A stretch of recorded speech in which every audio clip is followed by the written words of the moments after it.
I'm going to show you how to get loads of XP in Minecraft Survival, and there is not a hostile mob or a furnace in sight. Don't you go anywhere.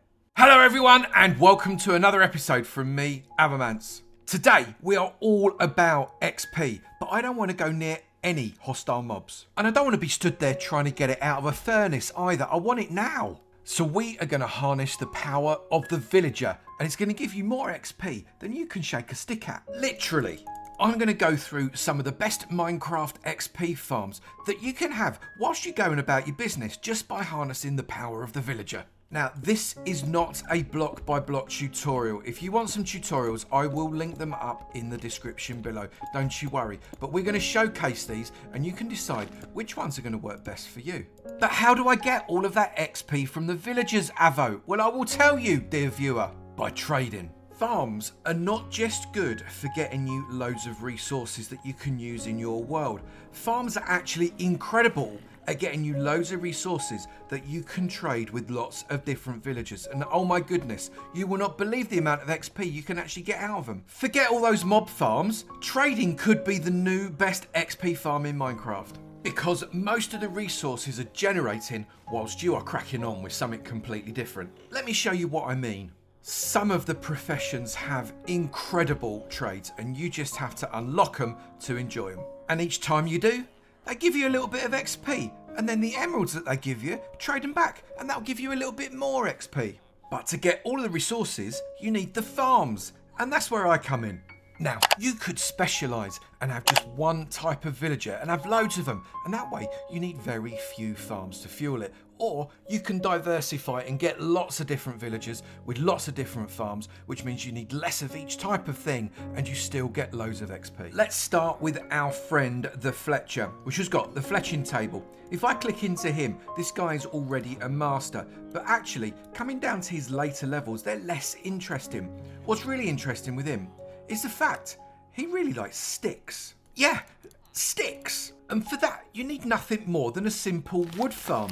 Just a row of oak saplings with a bottom half slab 7 blocks above it to avoid the giant trees. Exactly like the one I put in my everything farm. 1 stack of oak logs, if you place it into your crafting grid, will give you 4 oak planks. If you then pop those into your crafting grid again like this, you will end up with no fewer than 8 full stacks of sticks, which is the equivalent of 16 full trades, which is the standard number of trades before he gets tired out and wants you to do something else. Next up, our friend the Butcher, who uses a smoker. His early trades are less interesting, although you can get single emerald trades. But when you get down to raw beef, which is what you get when you hit journeyman with him, that starts to get a little bit more interesting. You also get dried kelp block at the expert level, and if you come all the way down to master, sweet berries.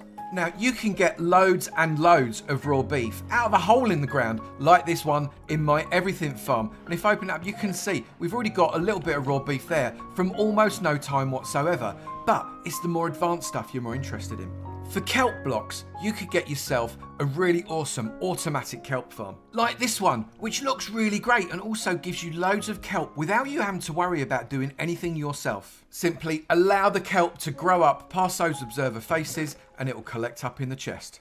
The tutorial for this farm is in the description. Sweet berries are so easy to farm because they grow so quickly. It's all very, very manual, mind you, but if you put them under a slab like this, you won't kill yourself, and you can just come along and right click on them, harvesting all of those berries without having to worry about you taking any damage yourself, which is going to slow you down.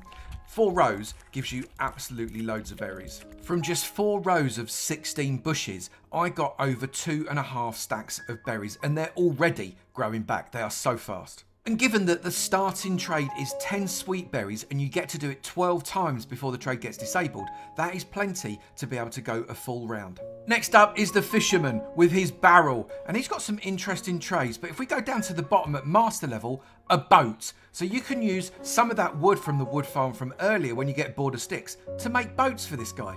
1 boat takes 5 planks of wood. You get to do that 12 times before he gets exhausted. So you only need 60 planks to be able to sort your fisherman out. Next up, the mason with his stone cutter, and this one is an absolute dream. This guy, you can go around with your Silk Touch pick just in the ground and cut out a load of stone, or maybe you want a cobble generator. This cobblestone generator from my Everything farm will allow you to collect up loads and loads of stone. If you've got a Silk Touch pick, it's actually stone. If you've only got a standard pick, then it will turn to cobble, but then you can smelt it up. Yeah, I know I said no furnaces, but I meant no furnaces for XP. You can also then use these single emerald trades for getting quartz and terracotta, and if you really wanted to, things like granite. You can do 20 stone blocks for an emerald 16 times before he gets exhausted, which means 5 stacks of stone is all you need. If you want to hit something and damage it, the weaponsmith is the one you want with his grindstone. He sells you axes and swords with enchantments on them. You can also trade your diamonds, but I wouldn't recommend it. The thing you really want to be interested with him is iron. So get yourself a really simple iron farm. That will give you loads of iron ingots that you can trade up with your toolsmith, and he will give you so much XP you will not know what to do with it. The weaponsmith will trade you 4 iron ingots 12 times before he becomes exhausted, so you only need 48 of them. Next up, the toolsmith with his smithing table. He has also got iron. You might also want to trade your diamonds, but seriously, why would you do that?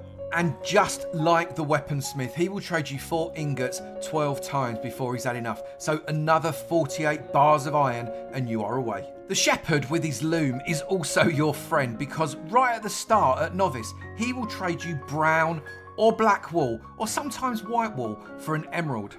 And that means a wool farm is what you need. This is exactly how you can get lots of brown, black and white wool, or indeed any other colour wool you want. You can find the link to this tutorial in the description below too. But what's even more interesting is later on at the expert and master levels, you can trade dyes with him. Now, depending on what one you've got will depend on what dye comes up. You just have to try it and find out. But you can get these dyes really easily, either using a flower farm or potentially, if it's brown dye, just by using a cocoa bean farm. And that is nothing more complicated than a few jungle wood logs with cocoa beans planted on them like this. You can just bash them off, collect them up, remember to replant them back onto your jungle wood tree, and you'll have loads of cocoa beans that you can then turn into brown dye like that. Now, the higher the level of trade, the more XP you will get for that trade. So you definitely want to go down to the dyes as soon as you can. The default is 12 dyes per trade. I've got a little bit of a discount on this one, but 12 dyes 16 times before he needs to replenish his stock. And that's 192 dyes, which is exactly 3 stacks. And now we've got our friend, the farmer, with his composter. Now he can have lots and lots of different veggie trades. For example, this one has got potatoes, but it could have beetroot, he could have wheat, he could have carrots, and later on you get things like melons and pumpkins as well. And you can farm these easily and automatically using this villager-driven automatic crop farm. The link is in the description below. It's the same video as the wool farm, because I like to keep things simple like that, you see. Melon and pumpkin farms are really simple to automate. All you need is a piston, observer, a hopper and a chest and a little bit of redstone. If you want a tutorial on how to make this, do let me know in the comments below. I've not really done one in a little while. You can make it these little tiny small ones, or you can make a massive great big one with loads and loads of melon or pumpkin stations.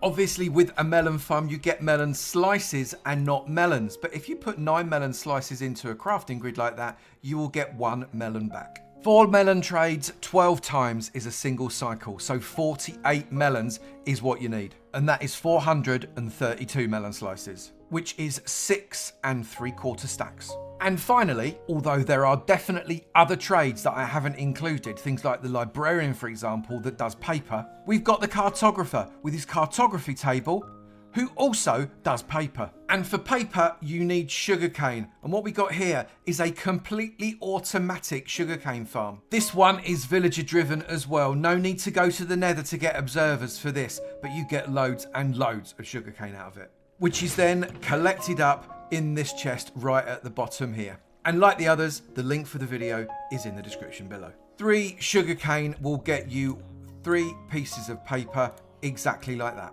The cartographer by default will ask for 24 pieces of paper, and you can do that 16 times, which is 384 pieces of paper, the equivalent of 384 pieces of sugarcane. That's 6 stacks. Now remember, each villager refuels their trades twice a day, and that means you've got plenty of opportunity to take the XP from them, both for the trades with the resources and also the trades with the emeralds. So we're going to do a little experiment. I have got one of each of the 9 villagers that we've gone through in this episode. Now remember, there are more than 9 villagers that you can do this with. I just happen to be doing it with this 9. And we're going to trade with each of these, one of their trades, to the maximum to see how much XP we get. In this chest, we've got everything we need to be able to do a complete cycle of one of their trades of each of the 9 villagers. So you can see it's actually not that much stuff. So let's craft it all up into what it is we need to actually trade, things like melons and paper. That is what you will have to be able to trade up with all 9 of these once to the maximum. You can see my XP is at exactly 0. Let's see how much it changes with just these 9 maxed trades, which isn't really that many. Starting with the Fletcher, we're just going to trade him up for his sticks, because these sticks are really where it's at for the Fletcher. I'm going to max him out, get loads and loads of emeralds for these, and we're going to put the emeralds away and do those a little bit later. That is all the sticks. Come in, grab all of that XP. I am at 6 and very nearly a half. Now it's the butcher's turn. We're going to get these big trades done. The one right at the end here. This is a good one. Fantastic. Max that out, and I'm now on 8.5. And I missed a couple of little experience orbs around his feet. I'm actually on just over 9. It's our fisherman. It's time to get rid of a load of these boats here. Look, these boats need sorting out. Master Mason, I have some stone for you. Weaponsmith and Toolsmith, you're both getting some iron. My shepherd friend is getting plenty of dye. Melons for my farmer friend. And I hope the cartographer hasn't got writer's cramp, because he's getting an absolute boatload of paper. So that has landed us with 20 and very nearly a half levels of XP, plus a whole nearly 2 stacks of emeralds, which we can now go and trade as well. And in terms of interesting blocks, my mate the Mason has got some crackers for single emerald trades here. So let's get ourselves some blocks of quartz and things like that. And at the end of that, I've traded up all of my emeralds that I traded for the original resources. I've got 26.5 levels of experience, and I've also got a load of really useful resource, including 30 golden carrots, a load of suspicious stew, and some nice blocks as well. Now remember, that was just with one round of 9 villagers. You could have way more than 9 villagers in a trading hall. And also, if you wanted to specialise, say you've got an absolutely amazing iron farm, you could just come in with your toolsmiths and your weaponsmiths and do the iron with them and get loads and loads of XP that way. What's great about this is you can do it your way and essentially make any farm into an XP farm as a result of the awesomeness that is villager trading. If you have enjoyed that video, please do remember to slap that like button. It'd be great to know you enjoyed them, and I will keep on making. Also, if you've not done it already, please do hit that subscribe button. It'd be great to see you in my sub club, and I look forward to seeing you in another video. You take it easy now. Bye.